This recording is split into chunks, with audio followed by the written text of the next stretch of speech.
And again, we'll just keep going until we, of course, stop early for the exams, and then same routine on Tuesday. Tuesday's our last actual new lab, and then Grand Stain final is the Tuesday after spring break, and that's really it for lab, besides the lab final itself. So after Tuesday's lab, which is Eliza stuff, then I'm just going to like post the study guide for the lab final.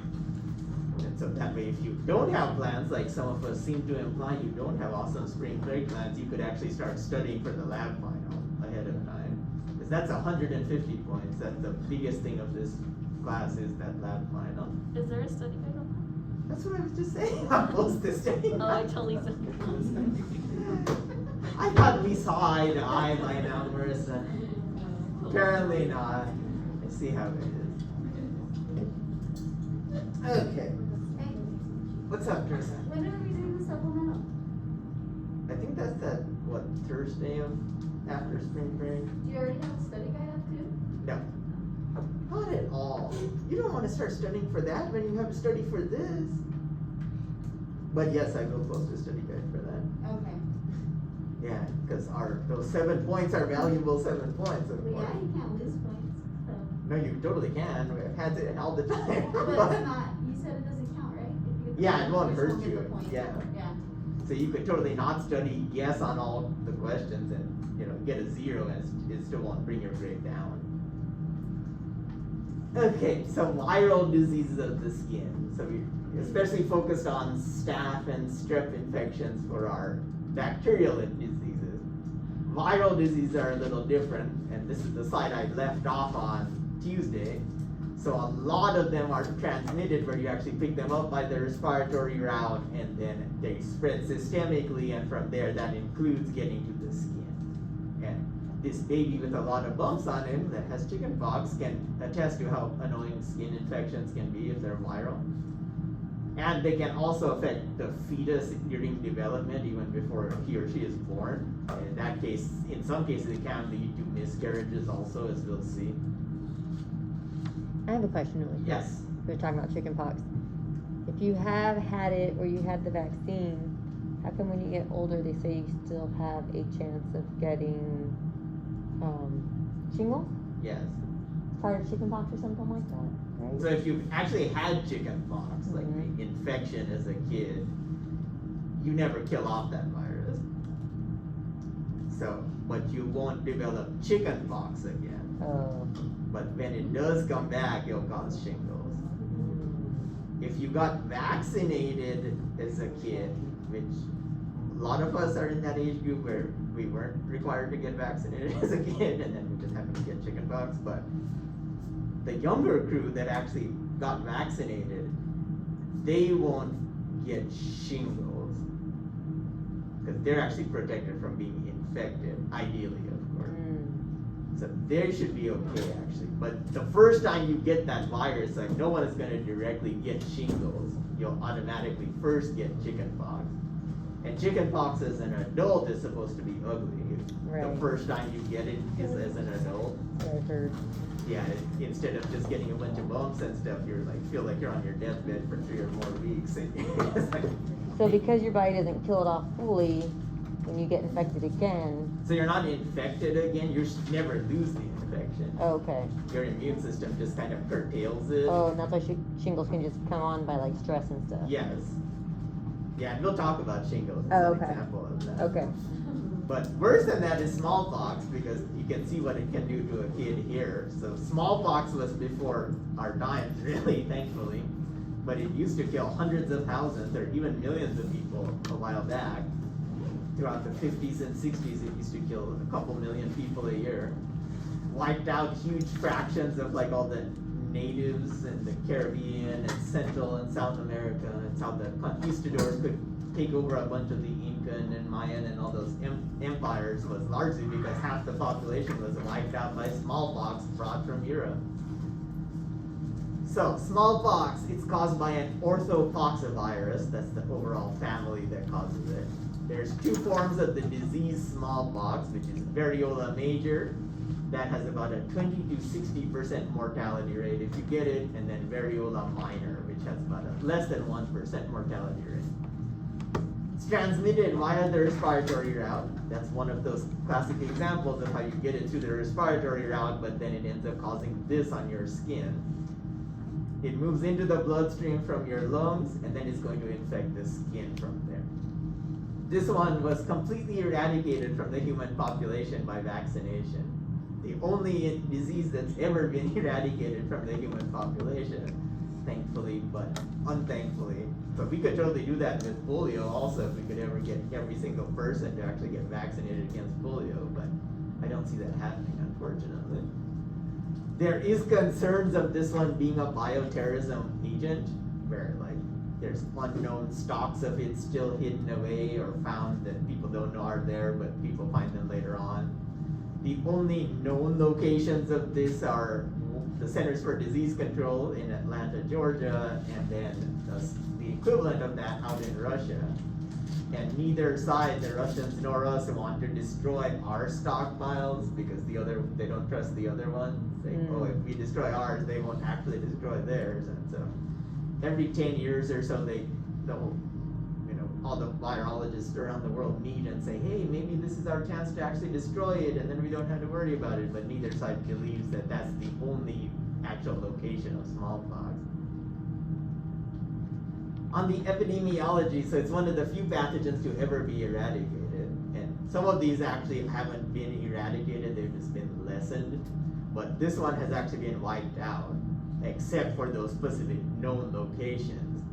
But the reservoir is humans only, and that's one of the requirements for something to be actually eradicated as a pathogen, is that should be the only place you find it is in humans. So if everyone actually got vaccinated, then there's no other place for the pathogen to hide. Whereas a lot of pathogens, viruses for example, they hide out in other animals, or a lot of bacteria will be in the soil and water and things. So then of course you can't eliminate them because humans are the only location you can find them in.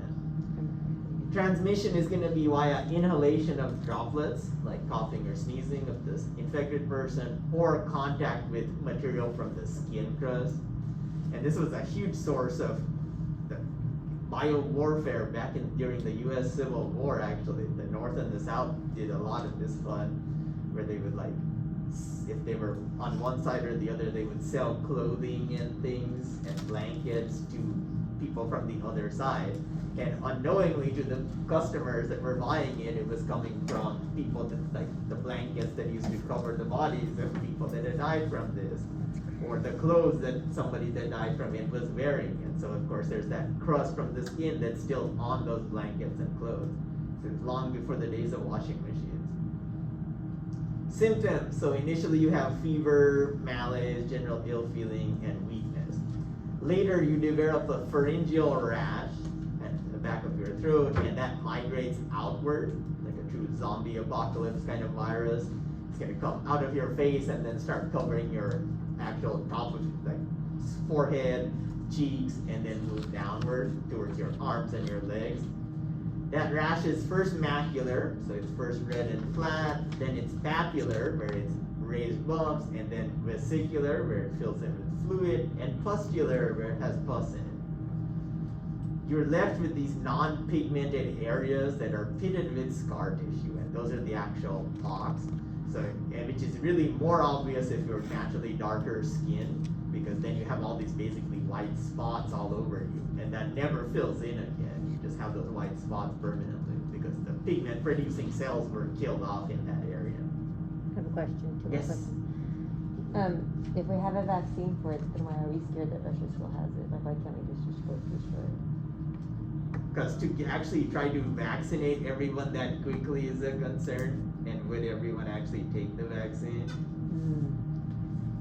Because then most of, like, all of us haven't been vaccinated, of course. Oh, because they did it a long time ago. Yeah, so of course our parents and grandparents are the ones that have been. They actually go for this. Usually they'll still have like a quarter-sized scar on one of their shoulders.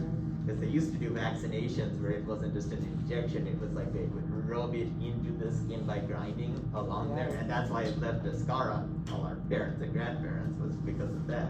Gotcha. But all of like our generation and younger, no one has any immunity. So if Russia launched something at us, or we launched something at Russia, by the time you get vaccinated and you have to make up that many doses, yeah, you got millions of people dying I already. see.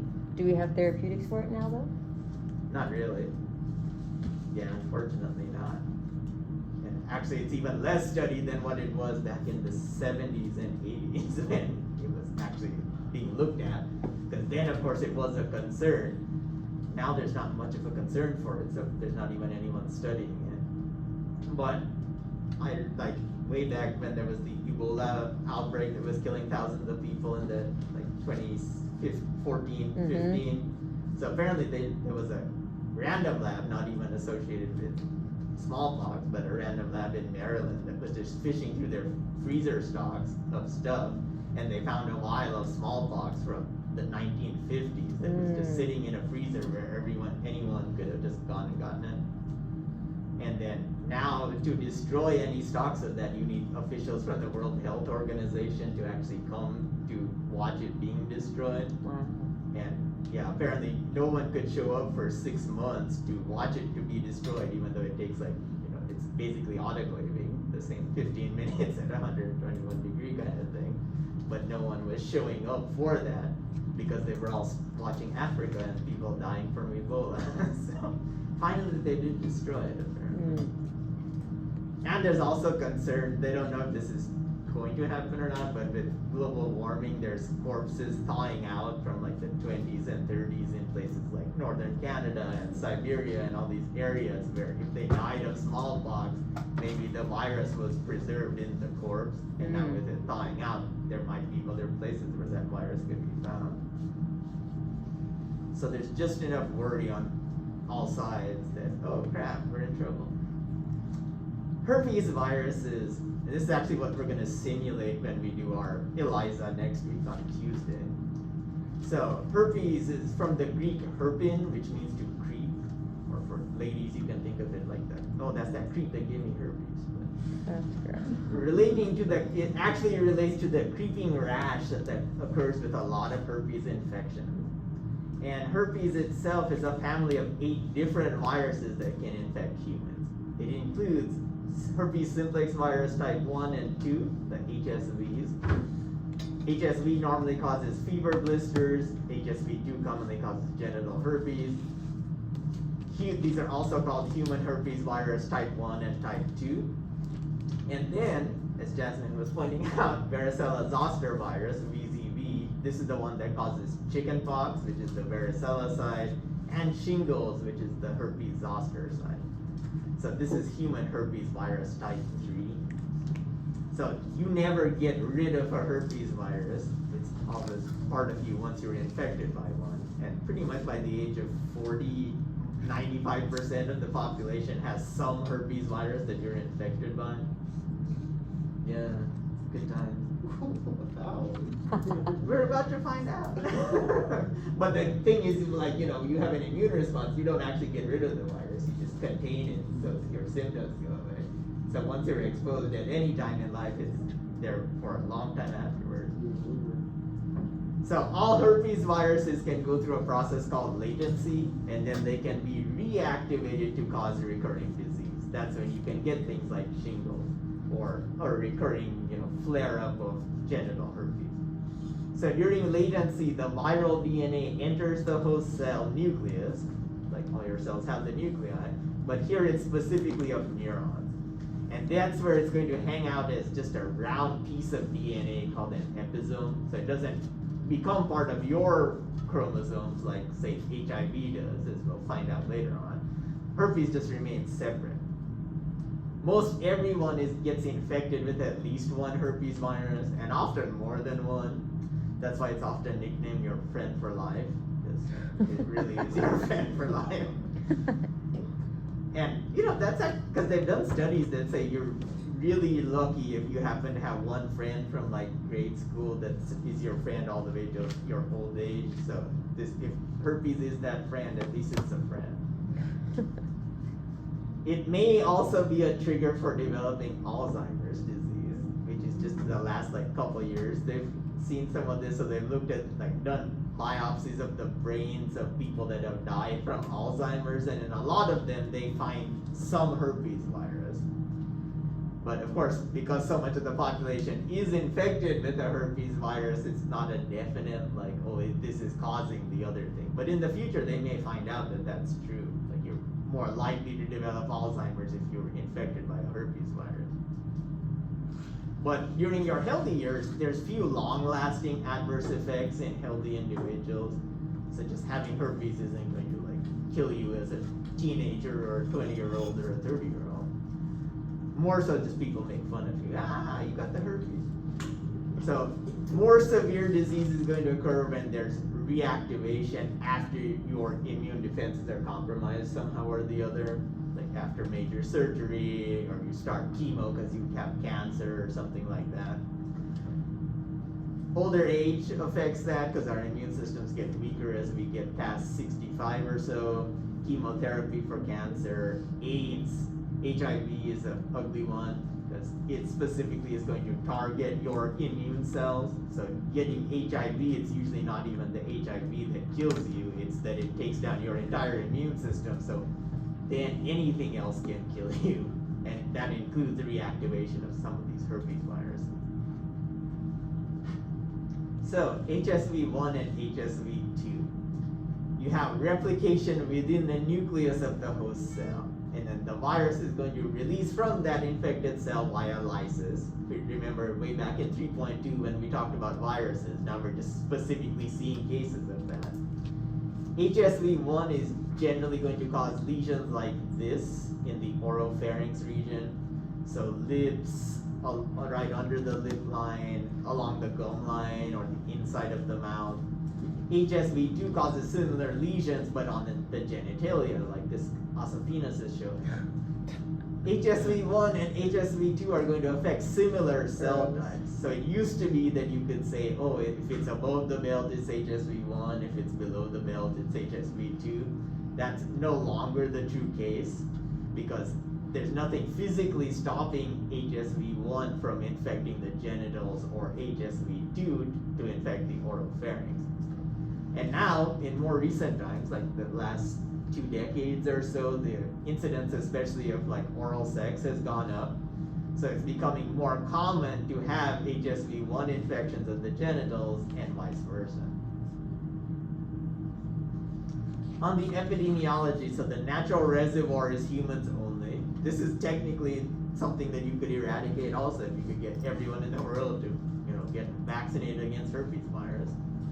It's going to occur worldwide. It occurs at all times of the year and in all age groups. So you can totally get this at any time from anybody at any age. Transmission is going to be by direct contact with lesions or with the secretions that contain the virus. Like with HSV2, that means genital secretions. Active lesions are the ones that are the most contagious, but infection can occur even without them, like in the secretions, even if you don't have an active attack actually happening. Primary infections, so HSV1 infections usually occur during infancy and early childhood. HSV2 infections especially occur between the ages of 14 and 29. And that's just based on the period where people are most sexually active. Yes, 14-year-old. But that doesn't mean you can't get it earlier or later either. That's just the peak period. So as Eric was saying, how is that possible that so many people have this? So just with type 1 and type 2, in the US alone, so the prevalence is 48% for HSV1. Basically 1 out of every 2 people in the US has HSV1. And another 12% have HSV2. So almost 60% or 6 out of every 10 people are just covered just by these 2. And then there's 8 of these. So HSV3, whoever's actually had chickenpox as an infection, you have that one. And then actually the most common one is the herpes type 4, which is the one that causes mononucleosis. If you've ever had mono, that's actually the one that affects a huge percentage of the population. Genital herpes, mainly HSV2, is a very common sexually transmitted infection or disease in the US. There's upwards of about 780,000 new cases every year. On the infection and pathology side, so the virus is going to enter breaks in the membranes, like cuts or scrapes, and of course, just the act of having sexual intercourse, there's enough of these minute little scrapes and scratches and cuts that allow the virus to spread from one individual to another. At that point, it's going to multiply in local basal and epithelial cells. So that could be like around the mouth, or it could be around the genitals. That results in lesions that are going to be characterized by inflammation, edema, cell lysis, and these really thin-walled vesicles that hurt quite a bit.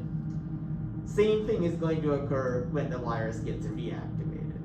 So it won't go dormant around your genitals or around your oropharynx, but when it gets reactivated, that's where it'll come back to. In 20 to 50% of the primary infections, that virus is initially going to replicate during that first infection in distal portions of your sensory neurons, the ones that are sensing like your pain and heat and cold and all those kind of senses. Upwards of up to 50% of those primary infections, you have the lesions that occur on the skin itself, but then also it goes into those neurons.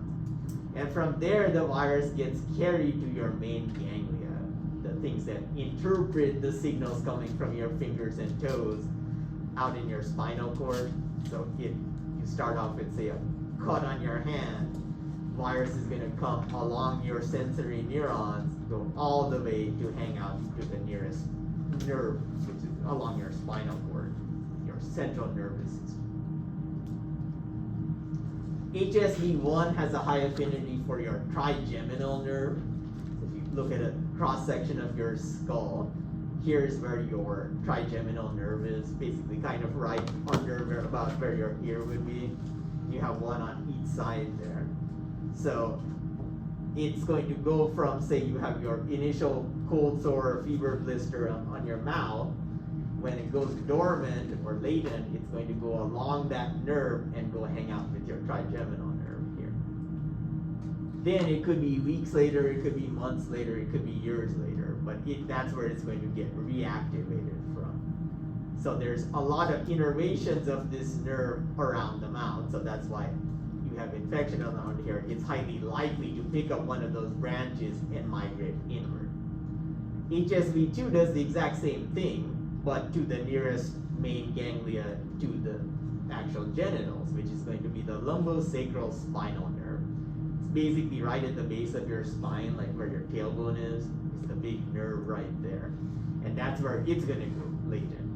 And then when it gets reactivated from there, it's going to come back out and affect the genitals again. The virus gets reactivated by stimuli like having a fever because of some other infection, UV radiation, like hanging out at the beach over spring break, or ironically going to get one of those tans in a tanning bed. That's actually notorious for reactivation. Just the stress of something like this class, and then mechanical stressors, like someone smacks you across the face for failing a micro exam. So in that case, that's enough of the physical stress to actually trigger a fever blister to occur. Reactivated viruses then migrate to the membrane or the skin surface. So if it's like in the genital area in a woman, it would migrate to, say, the inner membrane of the vaginal tract. Or to the skin surface on a guy or a girl, where it goes from the trigeminal nerve back to around the lips.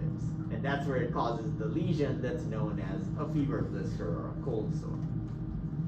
It can affect the inside of the lips also. It can affect the actual gums themselves sometimes. For some people, those attacks naturally occur infrequently, but for others, they occur like constantly, dozens, 50 or more times a year in some cases. So, and that's, partly just based on how many stressors you have, but partly just how good your immune system is at containing it. Because your immune system can never clear the infection naturally. Yes? What about like canker? So it's not like the same thing as that, or is that completely different? Completely different. He's like, did you get scared?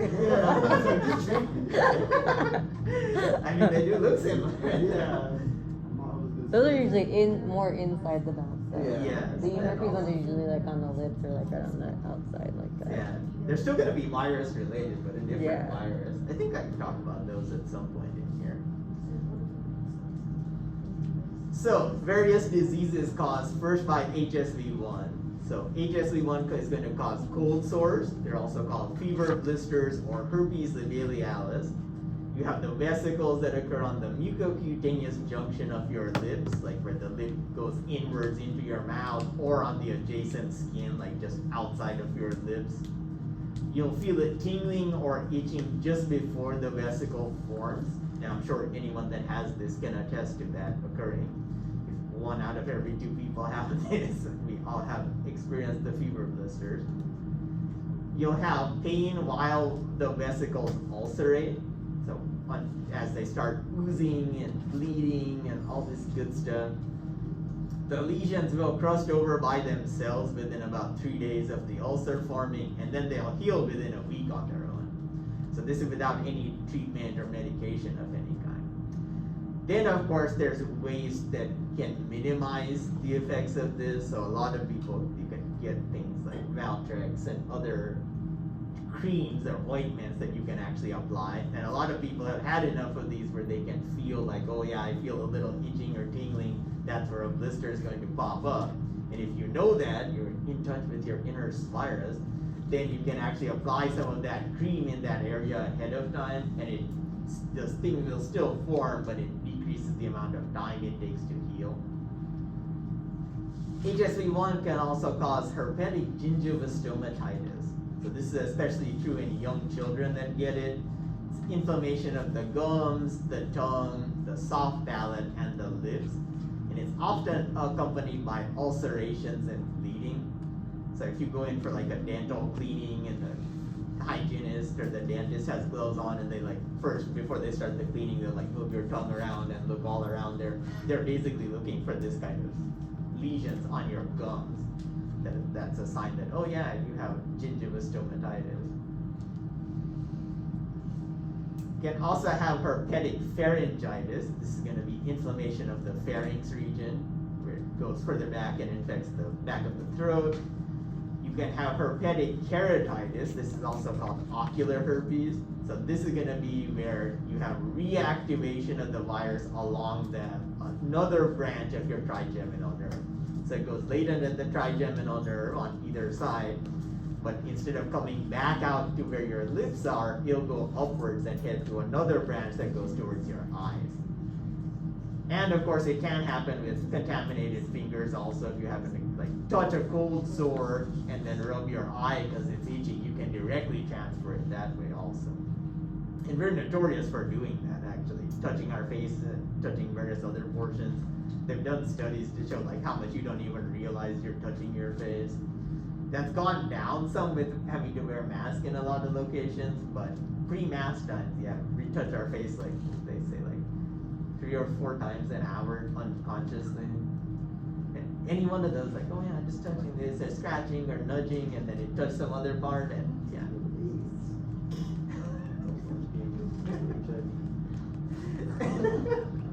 What? I don't care if they all fun games. I don't know about how much fun in games herpes is either, but yeah, it depends on if you're creative with games. I mean, you can make a game out of anything. Now, HIV used to be a death sentence. The downside is now actually the condom use has gone down dramatically because now it's no longer a death sentence. Because now, as long as you can afford and continuously religiously take the medication, at least it won't progress to AIDS. Like you'll have HIV and you'll never get rid of that, but you won't actually develop AIDS. So people are using condoms less because Yes. it's not a death sentence. That's terrible. That's probably why these rates have gone up. Right? I'm sure it contributes to that because all the rates of sexually transmitted diseases are actually. Yeah, they probably all went down because everyone was afraid of AIDS, right? So then everything else probably went Yeah, because gonorrhea and syphilis and chlamydia and all of those are actually going up now. That's right. So Coral can tell us syphilis is up. I'm so sick of syphilis. Unless you leave the Central Valley, you'll never leave the scourge of syphilis. Hey, but it's job security. That's true. That's not gonna And change. I do HIV too. I do HIV presentations for the drug and alcohol. Oh yeah. So those What's are- our HIV rates here compared to the country? Fresno has a higher rate than us. Oh, okay. That's it. At least Fresno's feeding us an HIV. We're feeding them with syphilis. Let's call it even then. So, when this occurs in the eyes, then you can have symptoms that include a gritty feeling in the eye, like someone just threw some sand in there, conjunctivitis that's similar to pink eye, then pain and sensitivity to light. Some may develop these branched or opaque corneal lesions that occur, and that can actually affect vision like permanently. Weirdly enough, once it reoccurs or occurs there once, then the rate of reoccurrence is 25 to 50% of cases that it's going to happen again in that direction. So it's kind of like, for some reason, going along that nerve once is enough to say, hey, you can come along this nerve anytime you want to. HSV2 in general is going to cause genital herpes or herpes genitalis. So initial malaise, anorexia, so loss of appetite, fever, and then bilateral swelling and tenderness in the groin region. Next, you get these highly sensitive vesicles that occur in clusters on the genitals, or the perineum, which is the area between the anus and the penis, or vaginal opening, or the buttocks themselves. During this time, the patient's going to experience urethritis or inflammation of the urethra, painfulness, urinating, cervicitis in women or inflammation of the cervix, and then just general itching. After several days to weeks of this, then the vesicles are going to ulcerate on their own. You develop this light gray exudate, a light gray fluid starts oozing out of there, and then it'll heal. So it does last longer with the symptoms than like HSV1 and fever blister. Menstruation is a common stressor in women for this, just general stress, or co-infections with bacteria, all of those tend to trigger reactivation of the virus. But luckily they're less severe than the first time you actually got it. So you can also have herpes of the newborn, and HSV1 or HSV2 can cause this one. Here's the face of a newborn affected by that, and so it could totally be one or two that could cause that kind of appearance. And it's going to affect the fetus during development or the neonate early after birth. It can be fatal. So in adults, you can get HSV1 and 2 and have all kinds of annoyances, but you're not going to die from it. If you're an infant or a newborn or a fetus and get it, you actually can die. It results from the infant being infected by the mother's reproductive tract. Like if she has an active outbreak going on during the time she's giving birth, or even before that, like in the third trimester, that's enough to infect the developing baby. Yes. So the baby doesn't have to come out of the birth canal to be infected. It can be infected inside the womb. Yes. Oh. So it crosses the placenta Yes, it can do that. by what, an IgG? No, it wouldn't be like immune, but I'm glad you remember that. Right? The only But a one lot that of does. viruses actually have this ability where they can cross. Unlike bacteria, which have a much harder time crossing the placenta, viruses are actually notorious for that happening. But you're more likely to have it you're coming out through the birth canal. Right. But it can, in some cases, go via the placenta. But mainly if it's restricted to where the lesion occurs, and the lesion occurs, say, along the vaginal wall or something, then it's going to be strictly restricted to when it's coming out. But if the infection's gone, untreated and goes on for a while, then it can actually get into the bloodstream, and that's when it'll go through the Yeah, so placenta. if it's inside the vaginal wall, there's no way the doctors can see the lesions outside, right? Yeah, they won't see it. The woman just has to say, hey, I know I'm positive for this. I feel the pain and itching and all that going Yeah, on. because you would think they would do C-section. Yeah, and then they have No, Yeah, yeah, they then do. that's what the doctor will actually They do. recommend if they know that the Yeah. woman has an active outbreak going on. They actually will recommend that.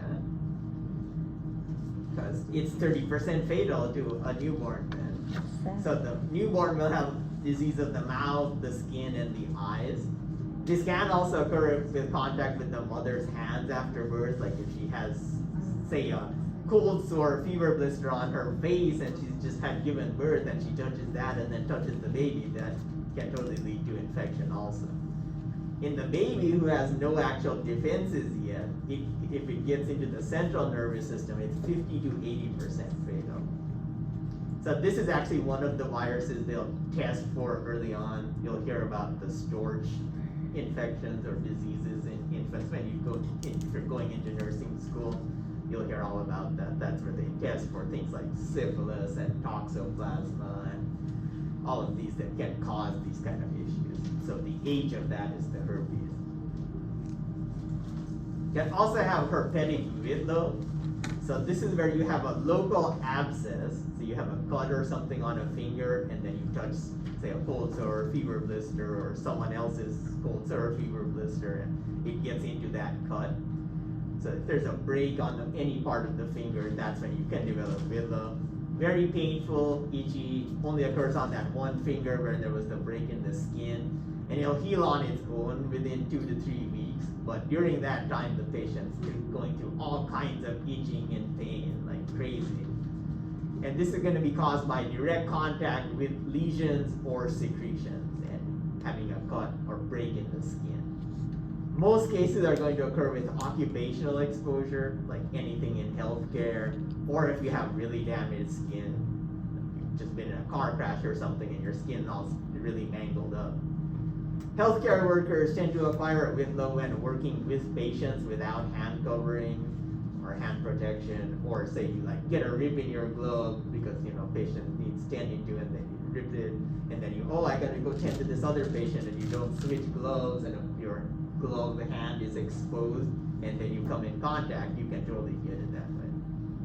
It's especially common in the OBGYN category where you're likely to come in contact from a woman that's infected. Dentistry, if the glove tears during the cleaning or dental procedure, and respiratory therapy also.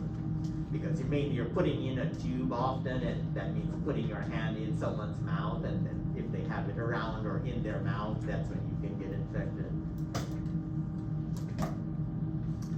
Then varicella zoster virus, or VZV. So this is the same as human herpes virus type 3.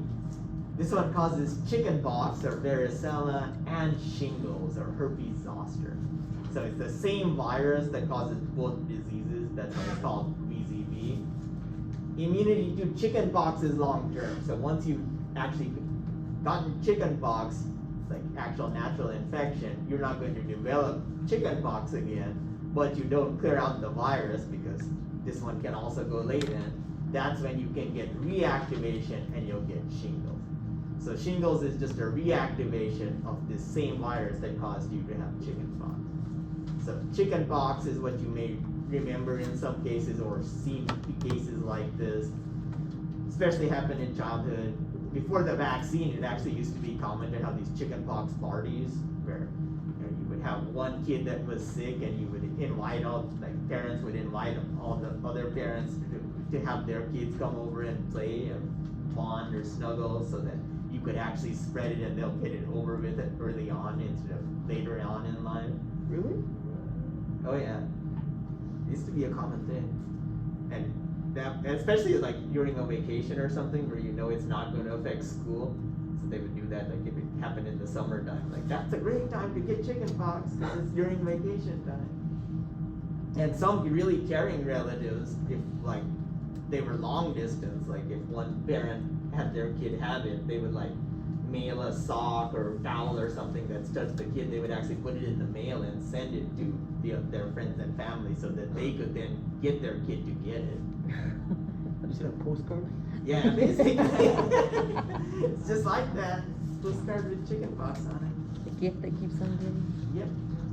And when you develop shingles, it's more localized. It's really painful. But it tends to occur asymmetrically, like just one side or the other of your body. And a lot of times it tends to happen like either torso or chest area, or right along the back, and that's because these nerves are going to be where it tends to go later. Humans are going to be the only natural reservoir for this one. It's communicable by respiratory droplets. So this is another one where you'll often pick it up by inhalation and then it goes to the skin from there. Or you have direct contact with active skin lesions. Most infections are going to be by contact with someone just before you actually develop that rash of chickenpox or shingles. So you don't realize that they even have chickenpox or shingles yet, and that's when you're touching somebody and oops, you pick it up.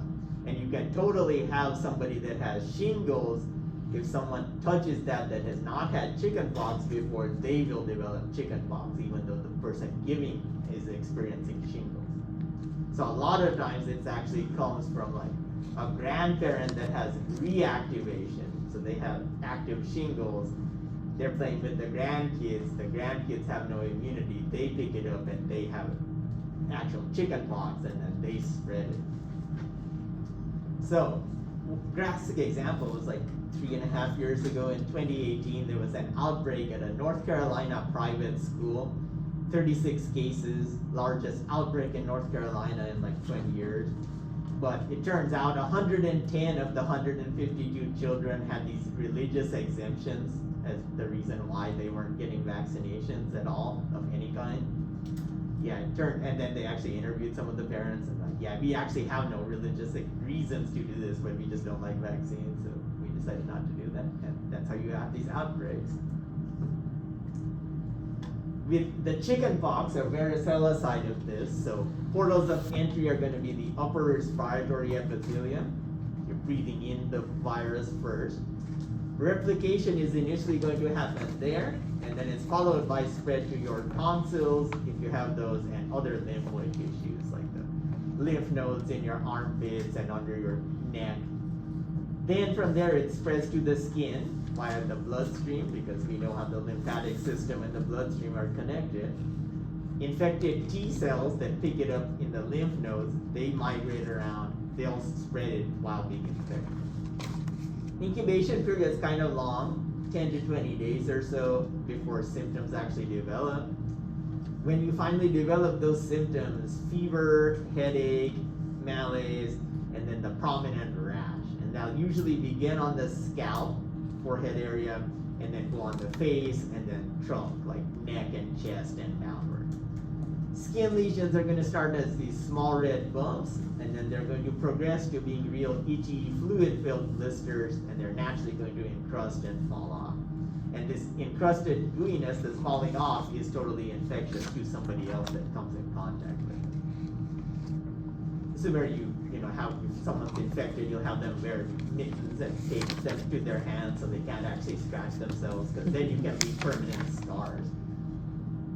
On the shingles or zoster side of this, so VZV is then in a lot of cases going to affect the ganglia of neurons that innervate what are called skin dermatomes. So these are just going to be areas of your skin that supply specific spinal nerves. So those spinal nerves say these certain areas of skin, you're going to react to my signals. And those are the ones that this virus can go along.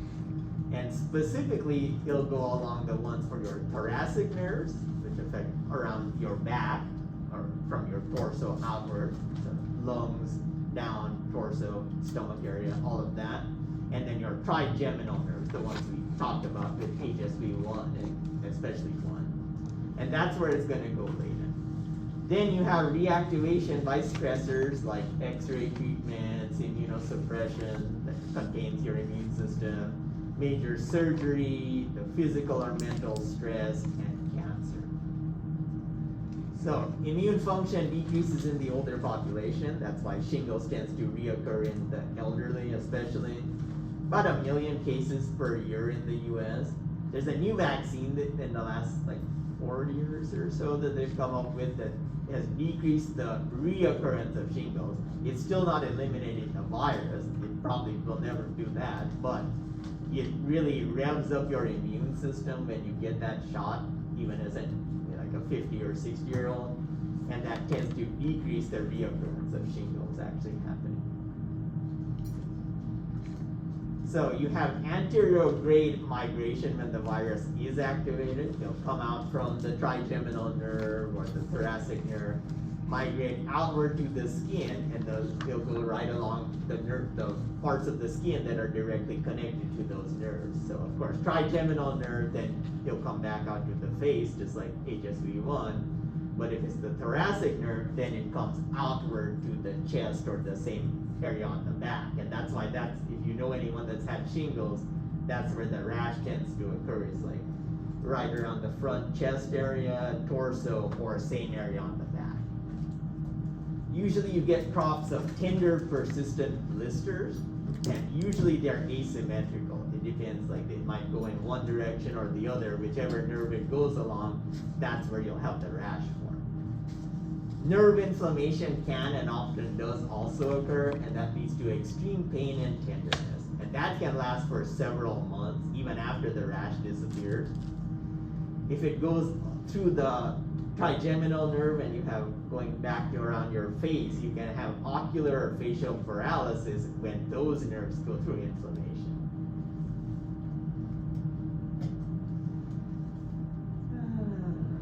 Yeah, let's stop there.